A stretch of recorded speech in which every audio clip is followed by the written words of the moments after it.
Bonjour mesdames et messieurs, in this episode we do some HDR with the amazing Aurora HDR PRO. Bonjour mesdames et messieurs, my name is Serge Ramelli. I am a French photographer living in the beautiful, the amazing, the incredible, the everlasting city of Paris, France, and the very sunny of Los Angeles, California. And I have the privilege to make 2 tutorials per week. Click here if you want to get all the raw files of this week's episode so you can train around with them, whether it's in Lightroom or in Aurora HDR PRO. All you have to do is sign up to my website, enter your email address, you will get a confirmation, then you can log into the website. Once you log in on the website, you can go on any of my free lessons, and each free lesson has source files. We're talking hundreds of free raw files, Lightroom presets, Photoshop brushes, just for you. In exchange, you will get a daily newsletter with tons of promotions from my websites and amazing tips. All right, I want to talk to you about my favorite HDR program, the Aurora HDR PRO. They made a really very nice update now where you can really work better between Lightroom and the software itself. And I want to show you this new workflow that I've been doing on doing HDR and revisiting old photos to make really cool HDR. Check it out. Okay, as I told you, my go-to HDR software now is really Aurora HDR, created by Macphun and Trey Ratcliffe. And if you click on the link of this video, or you look in the description of the video, or you go on my website, you will see you come to this page, macphun.com/photosearch. There you will get some really good price on all their plugins, which is Mac only, but they are really cool plugins. So you get the entire Creative Kit 2016 with 2 hours of training from me, at $129 instead of $179.99. So it's a big discount. And Aurora HDR itself, you can get it for $90 less if you buy it from macphun.com/photosearch. Okay, so I want to show you why this is my go-to software for HDR. Now, I already did a video on this, so you can check it back. The link should be there on this video, on the first one, if you want to see some more examples. But one very big improvement that they did over the past months is giving the possibility of doing Lightroom adjustment first and then finishing it off in Aurora HDR, which I really love. So if you already own Aurora HDR, it's very important that you have the latest version of the software and that you have the latest version of the plugin. Now, to get the latest version, to do that, I'm going to open Aurora HDR PRO, and as a standalone. So here it is as a standalone. You load an image into it. So I just have one from my desktop. It's just to launch the software. Then you have to go here and click on check for updates and make sure you have Aurora HDR PRO 1.2.1 as the as the recording of this video. Once you have installed the updates, make sure you click on install plugins and you reinstall your plugin for Lightroom and Photoshop, and you restart your Lightroom and Photoshop. Then once you do that, you have a new option, which I'm going to show you now. And that option is the ability to do some retouching in Lightroom, and then to finish it off in Photoshop. Okay, so for example, here is 3 photos. This is an HDR that I did a long time ago in a galaxy far, far away. I think it was, no, actually not that long ago, 3 years ago. 3 years ago with Sony A7R, Sony A7R. So that's 1, 2, and 3 photos. They are all a bit overexposed, but I love how Lightroom handles the color and the white balance. So I rather do that in Lightroom. So what I'm going to do is I'm going to take the middle photo, and I think I'm just going to add a little bit of magenta on this one. And I'm going to do a little gradient here on the top of the image and add a little bit of blue. So blue here, magenta. Also, because the 3 photos, and that's my mistake, are a bit overexposed, I'm going to underexpose even more this one. And because I'm shooting into the sun, I want to make sure I don't get too much chromatic aberration. So I'm going to enable the profile correction and remove chromatic aberration. So I'm not doing any basic retouching. I'm only handling the colors and handling the chromatic aberration because I like the way Lightroom does it. Then I'm going to select these 2 other photos using the command key on my keyboard, but I'm still on the middle photo. And then I'm going to click on synchronize, and it's going to synchronize everything. I'm going to do check all, synchronize everything. And so this, it's going to change the white balance of this photo, and this photo according to the one in the center. So now I'm going to right click, export, and here's a new option, use .tiff with Lightroom adjusters. What that's going to do is use whatever I did now, which is finding the white balance and doing a little bit of color correction, and then it's going to load them into Aurora HDR Pro. And I'm going to show it to you also on a different use with only one photo right after. So I'm going to click on alignment. I'm not going to click on ghost reduction because I don't have so much movement. I'm going to click on chromatic aberration reduction, and I'm going to click on create HDR. And that's going to launch the software. And then I'm going to show you again, if you have not seen me in the earlier video, the basic sliders that you have. You have a lot of sliders. And but the good thing about it is that it's the first software where you can tone map by layers, meaning you can tone map. Tone map is the ability to get the best out of your 3 photos. So you can tone map for the sky, you can tone map for just one item. I'm going to show this to you in a minute.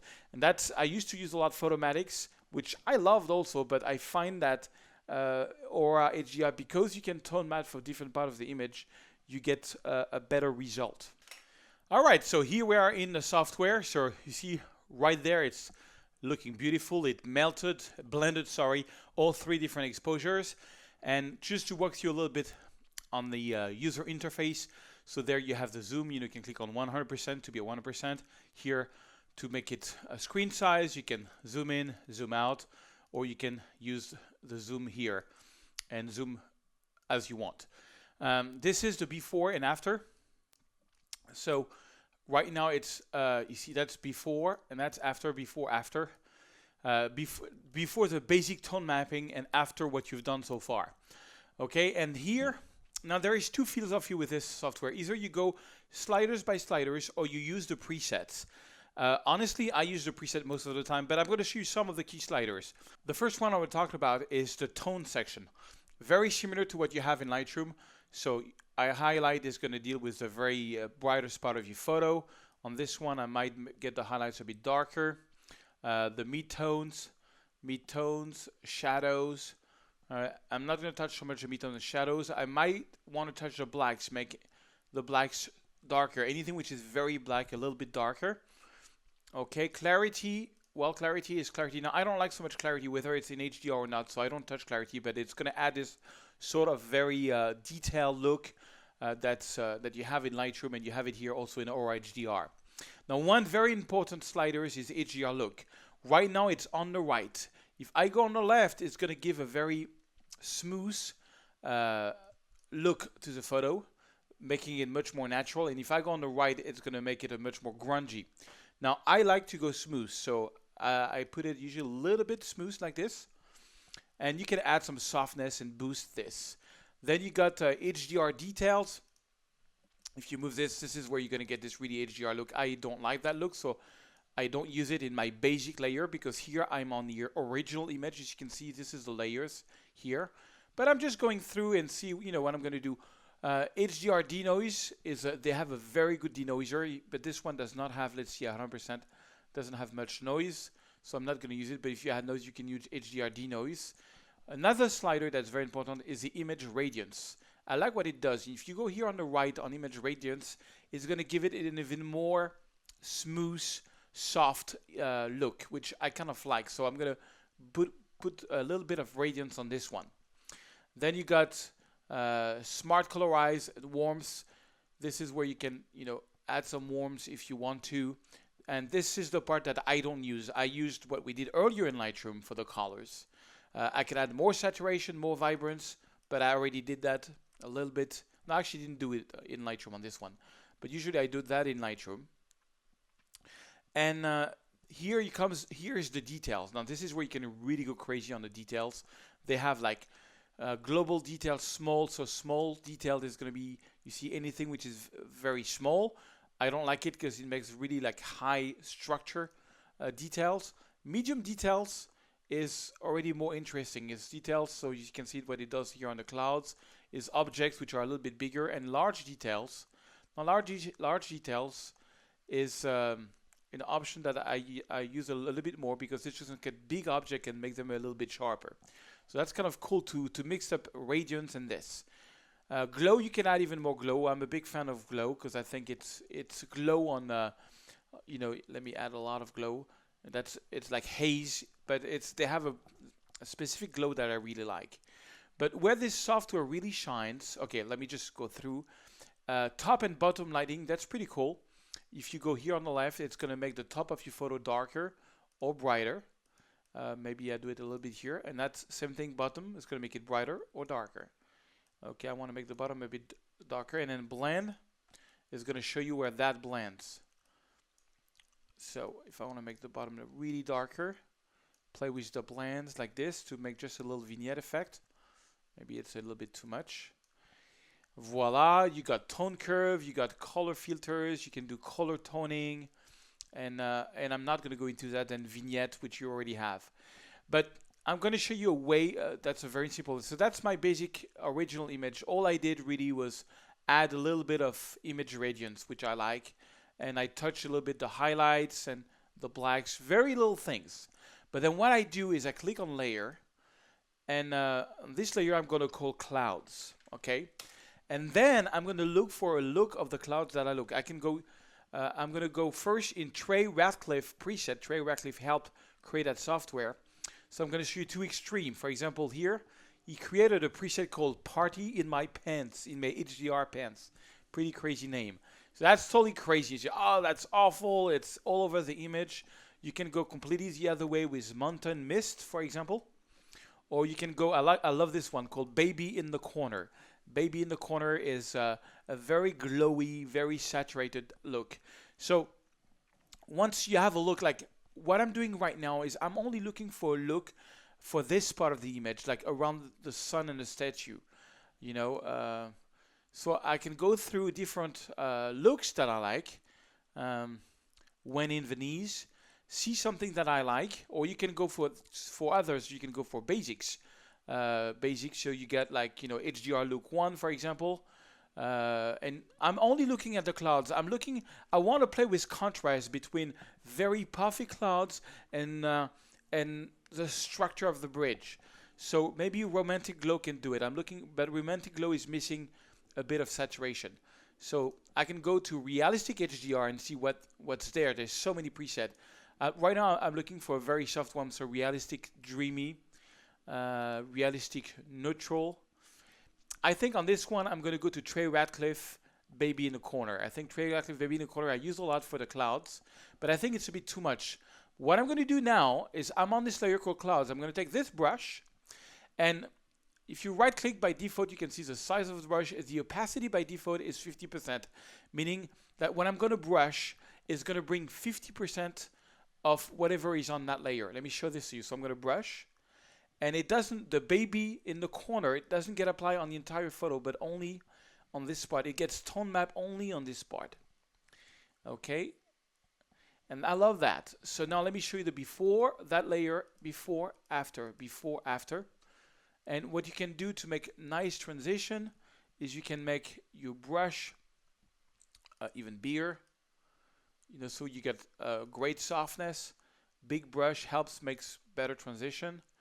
And if it's too strong, if you find the effect is too strong, and you can go here and you can lower the opacity of the layer. 0, nothing's gonna happen.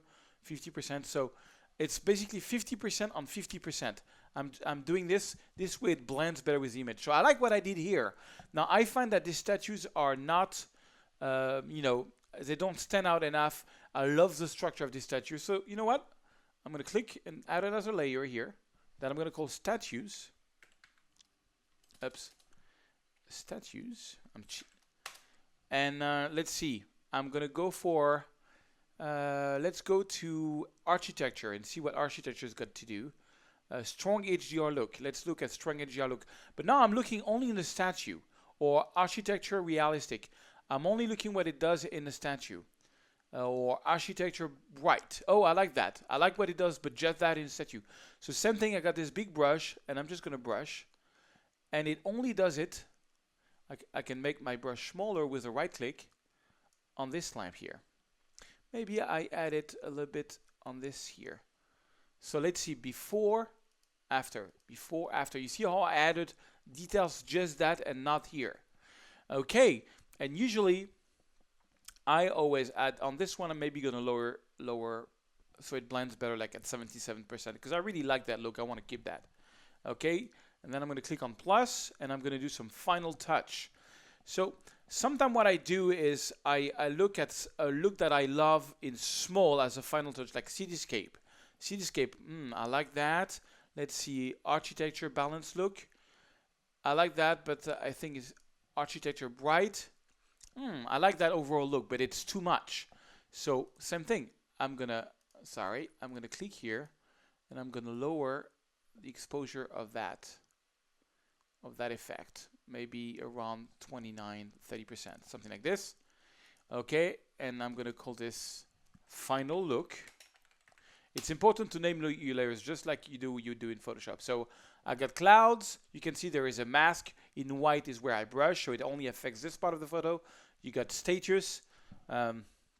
Status, you can see the little mask. It only affects this part of the photo.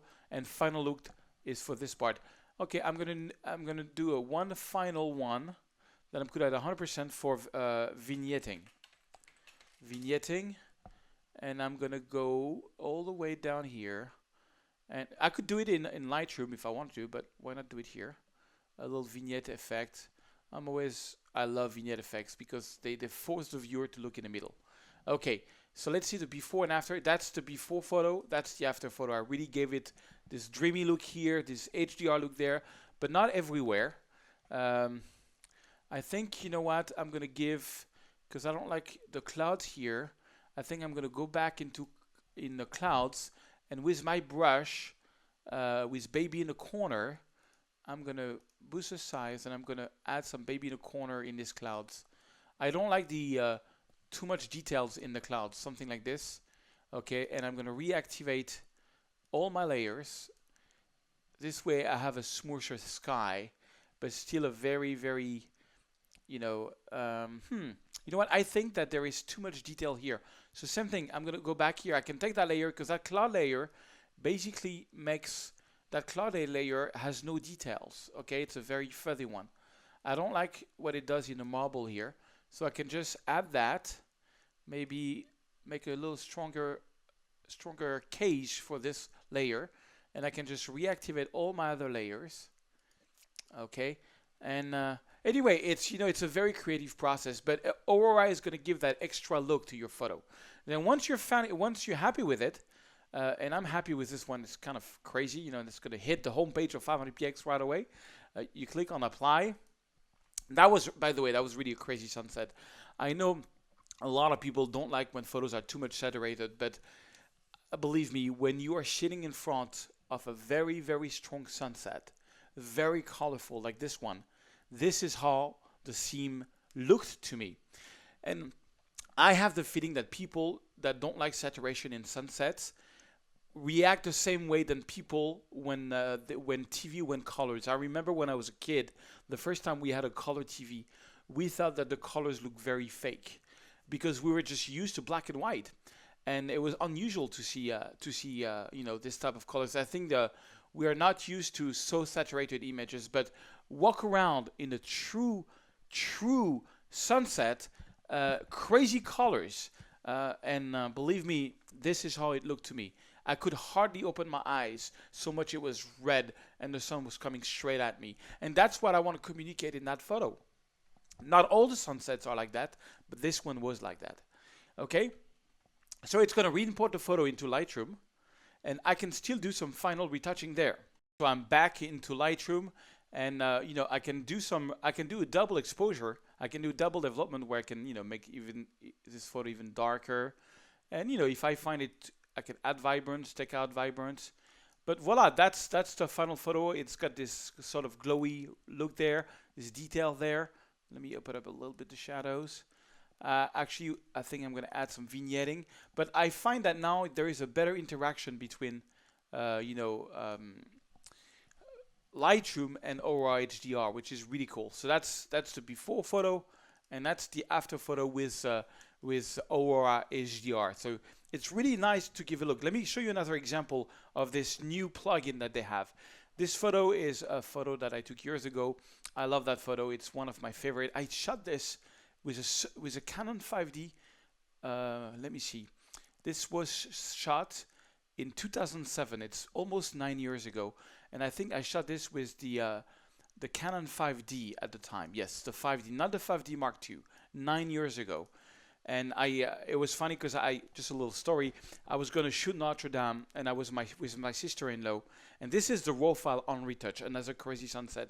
And my sister-in-law said, "Look behind you." And I looked behind me, and there was something special about the sun. I've never seen it happen to me in 12 years I've been shooting Paris. And I don't know, the sun was hitting somehow the Seine River, and it looked like gold everywhere. It was beautiful. So that's the raw file. Let me reset it. That's the raw file completely unretouched. Sorry. It's already looking beautiful. So I'm going to do my usual thing. Open up the shadows. Bring down the highlights. Do my black. And my white. Let's put it maybe into shade. And add a bit of magenta. And, you know, I want to bring back some blacks here on top. You've seen me do this over and over if you follow this channel. If not, check some of my other videos. So that's my basic retouching. But the good thing is I would, of course, add some sharpening. Like probably, let me see, I think this photo has a bit noise. So I'm going to do, because it's an old camera, 20% of noise reduction and about 60s. Because it's an old camera, I'm only going to add 60% of sharpening. Noise reduction on about profile correction, remove chromatic aberration, and voila. And now if I want to give it an extra punch, I can right click, export into use TIFF with Lightroom preset, and I can send it into Aurora HDR as a single file. And just, you know, for HDR lovers out there, to give it an extra punch, because that sunset was again crazy. I use Aurora HDR mostly for sunsets and things like this. So on this one, I can just directly, you know, I can check out some presets, see how they look, 9CD. It's just gonna, I like 9CD how it looks. You see before and after, it adds shine. I can use that as a basic preset. I can add some radiance. I like radiance, what it does here. It just makes, radiance makes something with the water that I like. I think the top is too bright now, so I can go down here and I can make the top darker again, something like this. And let's add one more layer. I want to add, maybe let's check out again Trey Ratcliffe, some of his crazy presets. He went really crazy on his preset, but actually, like, I think it was a good idea to go a bit crazy. That's Baby in the Corner. That's Mountain Mist. Okay, let me see. When in Venice. I like that glowy thing, so maybe I'm gonna just take a brush and add that glowy thing just here. Just make that bridge a little glow here. Okay. Before, after, just a little glow. Okay, and you see if it's too much here. If you want to erase a brush, you can just erase it. Just want to add the glow on the bridge itself. Okay. That's the before and that's the after. I just added a bit more radiance and glow on this photo, and even on the original image, you could lower, you know, the effect so that it's not too strong, and use just Aurora to give a little punch to your photo. I think that's enough. I don't want to go more than that, and I'm going to apply, and it's going to re-import the photo into Lightroom with doing its little magic and this little look that it has. And so you can just take, you know, any of your photos and just put them into Aurora and see how they look, you know. This one I didn't do much on it. I just wanted to give it a little glow, a little radiance. So that's the original photo. It's nice. It's fully retouched in Lightroom. Let me put them side by side. You want, it's very subtle. Okay. On my left is the original. On my right is this glow. I just added a little bit of glow. I don't think in a video you can see very much, but the idea was just to show you that you can use Aurora HDR to add just a little flavor to your photo, you know, and that's kind of cool because this is again the before Aurora, this is the after Aurora. So I hope you check out that software. It's a great tool to have if you own a Macintosh, and you know, to play around with your photos. It will bring you into the crazy HDR space, which I hope you will enjoy. Do you want to get hundreds of RAW files from all over the place where you can play around with? Do you want to get amazing free Lightroom presets, free brushes, free Photoshop actions? All you have to do is enter your email address. You will receive an email, you can then create an account, and then you can access this free lesson tab. You can choose from over 200 free lessons. Every free lesson is going to have source files for you to download and play around with. It's a great way to learn photography, learn post-processing for nothing. No money, it's all free. It's a gift to you as a member of photoserge.com. So thank you and welcome, and let's do some photos together.